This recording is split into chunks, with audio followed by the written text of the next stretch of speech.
মিডিয়ার ফাইজলামিটা দেখেন, 50 লাখ টাকা সহ আটক করা হয়েছে ঠাকুরগাঁও জেলা জামাতের আমির। আচ্ছা, এই ঠাকুরগাঁও জেলা জামাতের আমির, ঠাকুরগাঁয়ের টোটাল নির্বাচনী আসন হলো 3টা।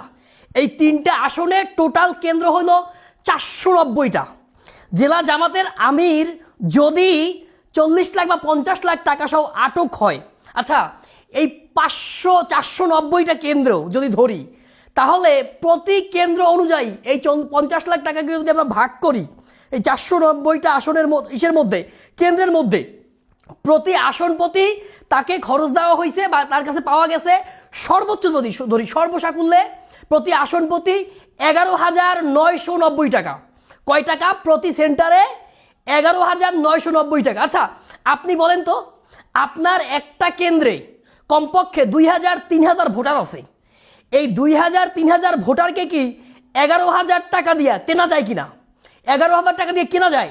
যদি বর্তমান বাজার মূল্য যদি একজন ভোটারকে টাকা দিতে চান, আপনি সর্বনিম্ন তো 1,000 টাকা দেওয়া লাগবে। তাইলে 1,000 টাকা দিলে প্রত্যেক ভোটার প্রতি যদি 1,000 টাকা দেন, তাহলে 11টা ভোট কিনতে জেলা জামাতের আমিরের ওই টাকা শেষ। তাইলে ভাই 40 লাখ টাকা বা 50 লাখ টাকা দিয়ে কেমনে একটা জেলার ভোট কিনবে? এটা ফাইজলামি মার্কা নিউজ না। উনি জেলা জামাতের আমির, ওনার অধীনে 3টা আসন, তাইলে 11টা ভোট, মানে একটা সেন্টারে 2,000-3,000 ভোট, তার মধ্যে কেউ 11টা ভোট কেনে 11,000 টাকা। তো আপনার এটা নির্বাচনের দিন, নির্বাচনের আপনার সেন্টার খরচও লাগবে। সেন্টার খরচ আমরা দেখছি ভাই, আওয়ামী লীগের আমাদের নির্বাচনগুলো দেখছি বা তার আগে নির্বাচনগুলো দেখছি বা স্থানীয় নির্বাচনগুলো দেখছি, যে প্রত্যেকটা দলের কমপক্ষে 1 লাখ টাকা বাজেট থাকে, কমপক্ষে 1 লাখ টাকা বাজেট থাকে শুধু সেন্টারের দিন, সেন্টার খরচ। সেইখানে জেলা জামাতের আমির যদি 50 লাখ টাকা সহ তাকে ধরাও হয় বা গ্রেফতার করাও হয় বা আটকও হয় বা তার কাছে পাওয়াও যায় ক্যাশ টাকা, তাইলে তো প্রত্যেক সেন্টারে 10,000 টাকা বা 11,000 টাকা, 11,000 টাকা তো ভোট কেনা, মানে সেন্টার খরচই উঠবে না। তো ফকিন্নি সংগঠন জামাত তো তাহলে গরিবের সংগঠন, এটা দিয়ে তো আপনার সেন্টারের খরচই উঠবে না, তাহলে ভোট কেনবে করতে?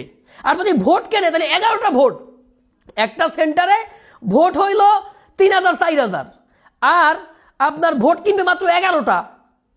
দিস ইজ কমপ্লিটলি রেডিকুলাস, এটা কমপ্লিটলি হাস্যকর এবং উদ্দেশ্য প্রণোদিতভাবে এই জেলা জামাতের আমিরের চরিত্রকে হনন করার জন্য একদল মিডিয়া রেডি ছিল এবং সমস্ত ইনফরমেশন দিয়ে তাকে উদ্দেশ্যকৃতভাবে হেনস্থা করার জন্য তাকে ধরা হয়েছে।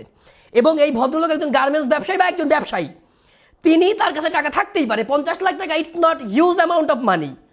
এটা যে কোনো মানুষের কাছে, যারা ব্যবসায়ী করে বা মোটামুটি একটা মধ্যবিত্ত, যে কোনো মানুষের কাছে থাকতে পারে। এটা কমপ্লিটলি রাজনৈতিকভাবে তার চরিত্র হনন করার জন্য, রাজনৈতিক উদ্দেশ্য চারিতার্থ করার জন্য তার সাথে এই নোংরামিটা করা হয়েছে। নিন্দা জানিয়ে রাখছি। আবারও বলছি যে একজন আমিরে জামাত জেলার, তার অধীনে 3টা আসন, যদি 490টা সেন্টার, 11,000 টাকা প্রত্যেক আসনে পায় না, এবং সেটা নিয়ে এমনভাবে নিউজ হইতে মনে হইতেছে তার কাছ থেকে 50 কোটি টাকা পাওয়া গেছে।